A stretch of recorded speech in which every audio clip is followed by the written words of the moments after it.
In Paul's first letter to the church in Corinth, in 1 Corinthians 9:22, he writes, "To the weak I became weak, to win the weak. I have become all things to all people, so that by all possible means I might save some." In other words, Paul was trying to find common ground with everyone.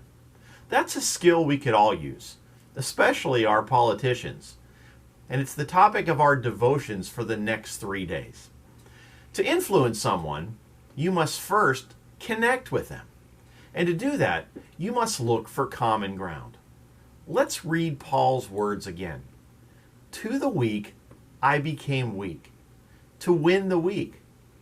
I have become all things to all people, so that by all possible means, I might save some.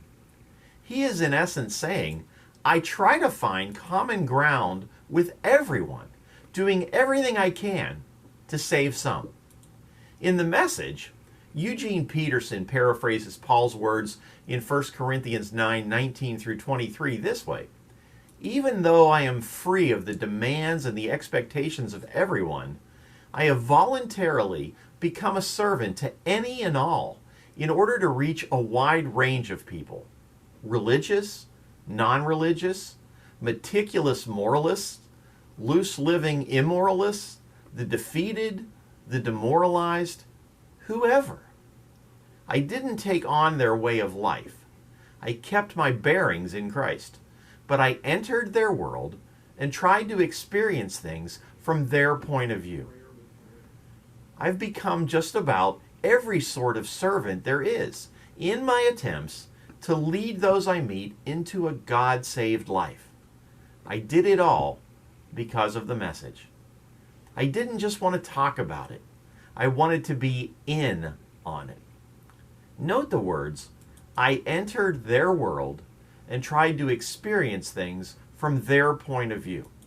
When it came to preaching the truth, Paul wouldn't yield an inch. But when it came to reaching and influencing people for Christ, he tried to remove every roadblock between them and Christ. And we must be willing to do the same. President Theodore Roosevelt said, "People don't care how much you know until they know how much you care." And that's why we must approach them heart first, not head first. Before someone can receive the truth that you have to share, they must be convinced that you love and care for them. And that means finding common ground. One of the greatest political speeches ever was made by the late Senator Robert F. Kennedy on the occasion of the assassination of the Reverend Dr. Martin Luther King Jr. RFK was in Indianapolis to give a speech during his run for president, and he was urged not to speak to the crowd, as riots were breaking out all over American cities.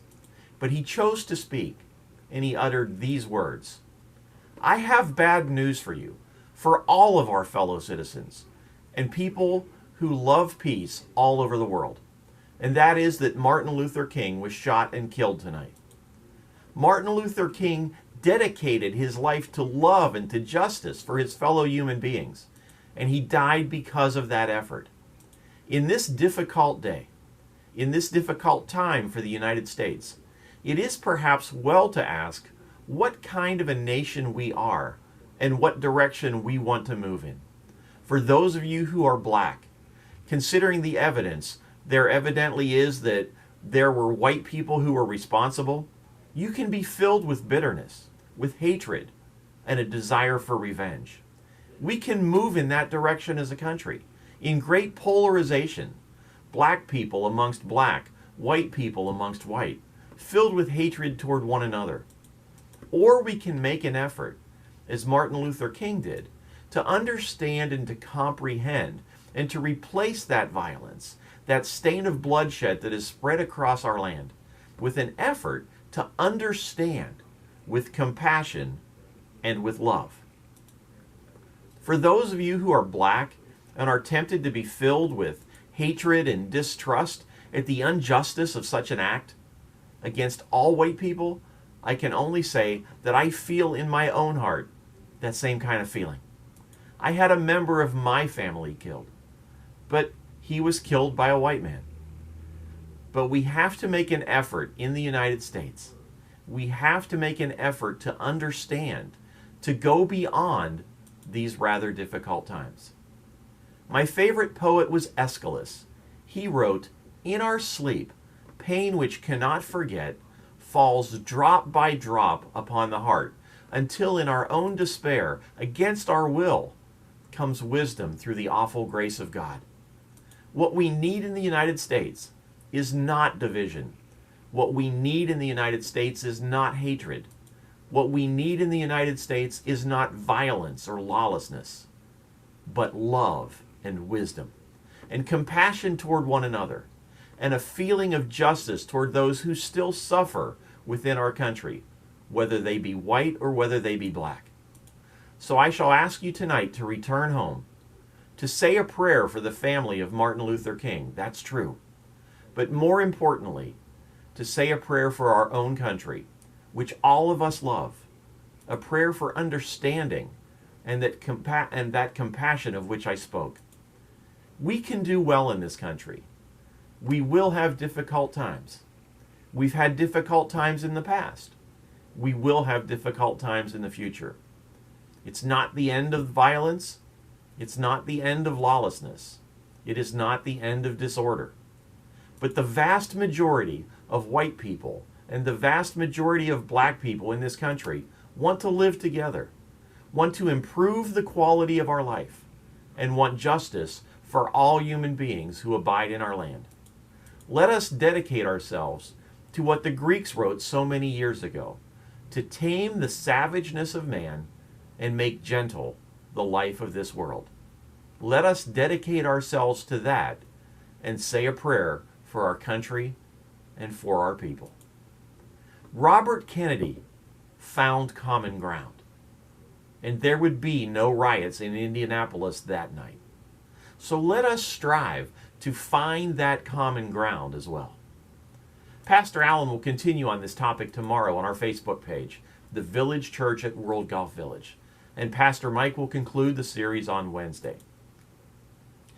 This Wednesday's Lunch and Learn at the Village Church will be on the topic of medical insurance, and our guest speaker will be Frank Pfister of Modern Senior Health.